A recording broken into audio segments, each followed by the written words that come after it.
I beg your pardon, the shots should be coming right to you. Let's take a listen, and we'll be here to give you a run back as soon as he finishes. And freedoms of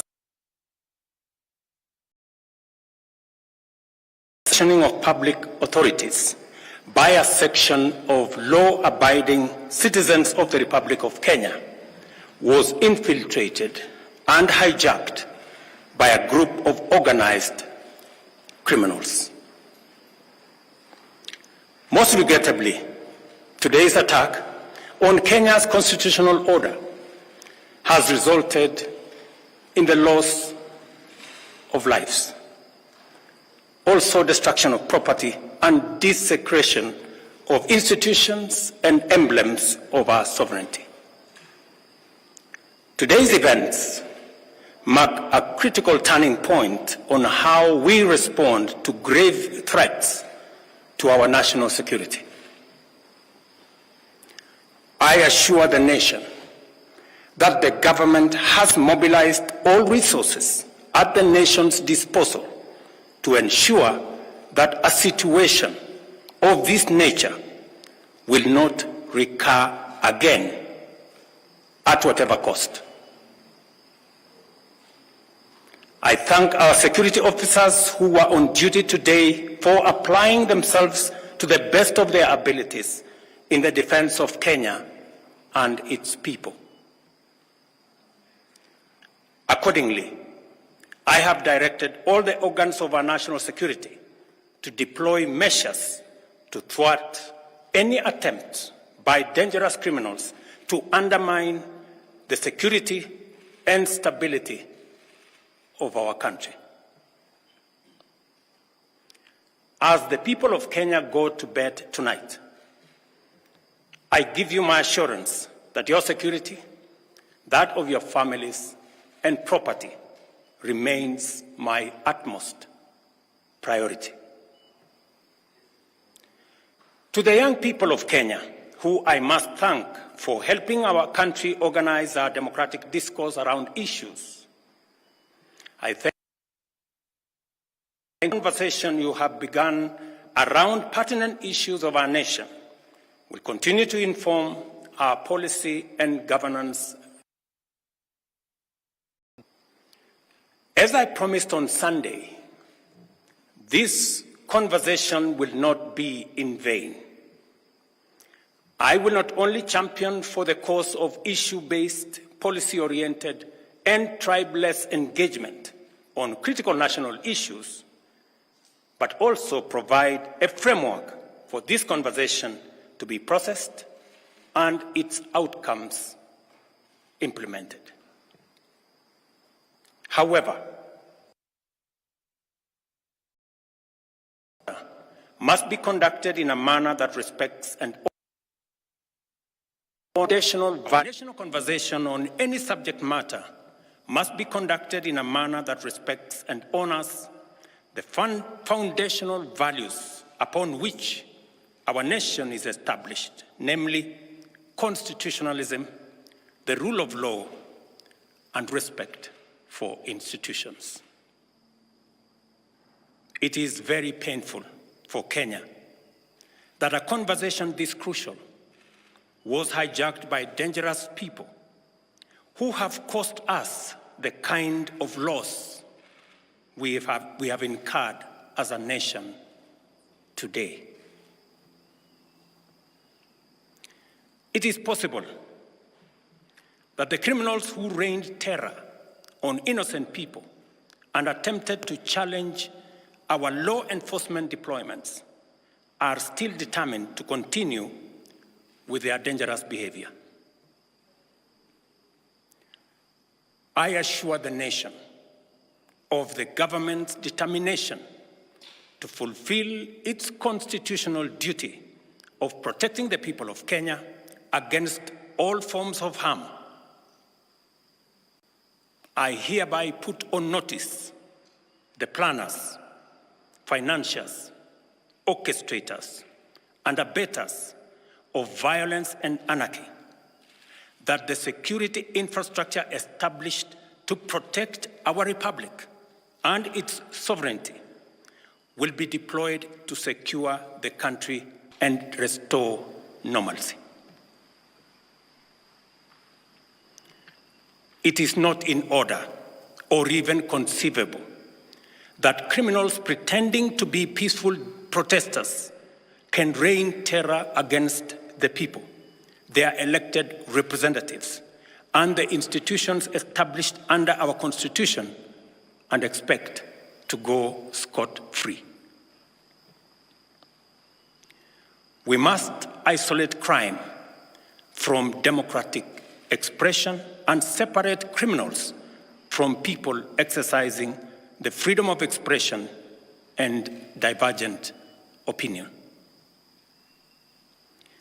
I shall continue to lead a government that is fully committed to maintaining the integrity of our state, promoting the unity of our nation, and enhancing the peace and security of all citizens and their livelihoods. I am bound under sacred constitutional mandate to respect, uphold, and defend the Constitution of Kenya, which declares that all sovereign power belongs to the people, and that this power shall be exercised only in accordance with the Constitution. The government will therefore uphold its constitutional mandate to secure our nation and its development, and shall treat every threat to national security and the integrity of our state as an existential danger to our republic. Accordingly, I assure Kenyans that we shall provide a full, effective, and expeditious response to today's treasonous events. Thank you.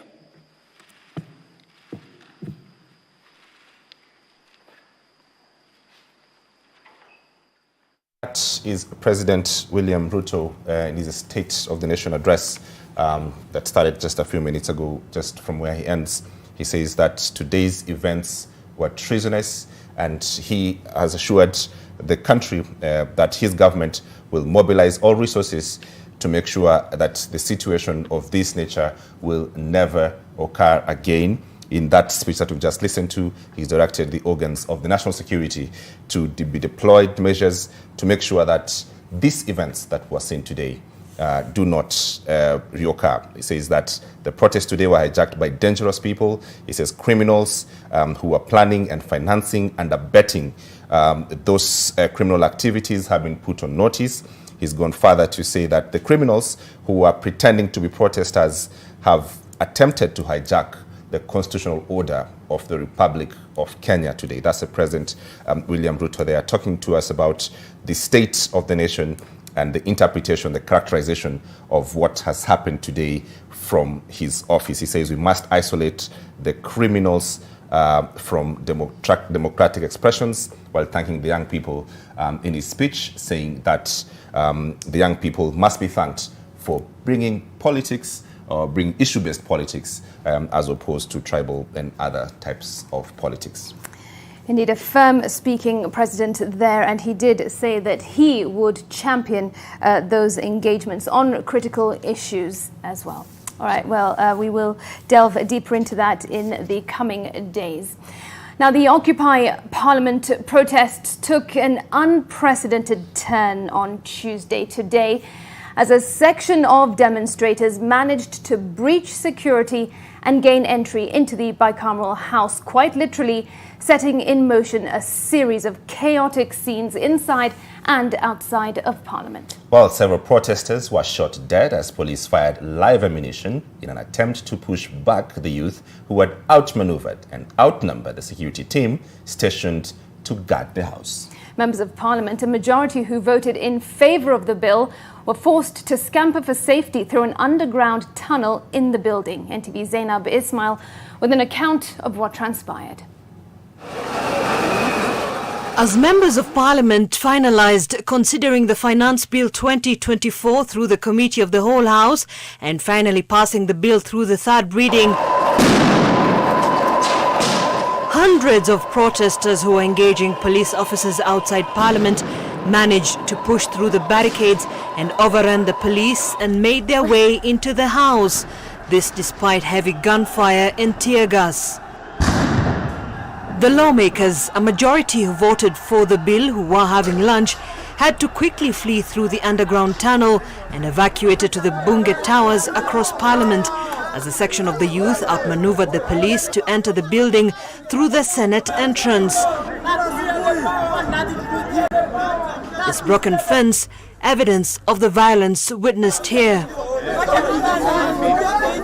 Some of the opposition legislators who voted against the bill managed to walk out of the besieged building as they tried to speak to the protesters outside the building.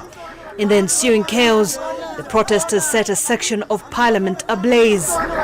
Both speakers of the House took to their heels in quick succession, their security detail and aides following as screams of the rioters grew louder and nearer. Security officials fired live ammunition that left several of the protesters dead outside Parliament. The youth who stormed Parliament left a wave of destruction inside and outside the august House. Well, the damage outside and inside Parliament is evident. You can see these posts that were broken by the protesters when they managed to get inside Parliament. But as at around 5:30 p.m., the situation has appeared to be a little more calm as police have increased their numbers here outside Parliament and pushing back the protesters. Earlier on, the situation was quite intense as a section of those protesters made their way inside Parliament. The damage is as this: broken windows, tables and chairs overturned, flag displays smashed against the floor. The level of vandalism raising questions of how the demonstrators managed to breach such a secure building. By evening, the security officers had managed to secure the building and the wrecker squad sealed it off. Zainab Ismail, NTV. Well, now, police fired on demonstrators trying to storm Parliament buildings, killing at least 5 protesters, with sections of Parliament building set ablaze as lawmakers inside passed a bill to raise taxes.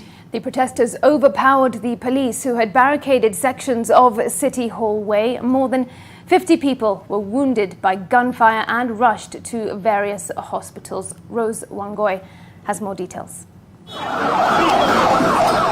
Thousands of protesters engaged in running battles with the security officers firing rubber bullets and tear gas to break up the crowds.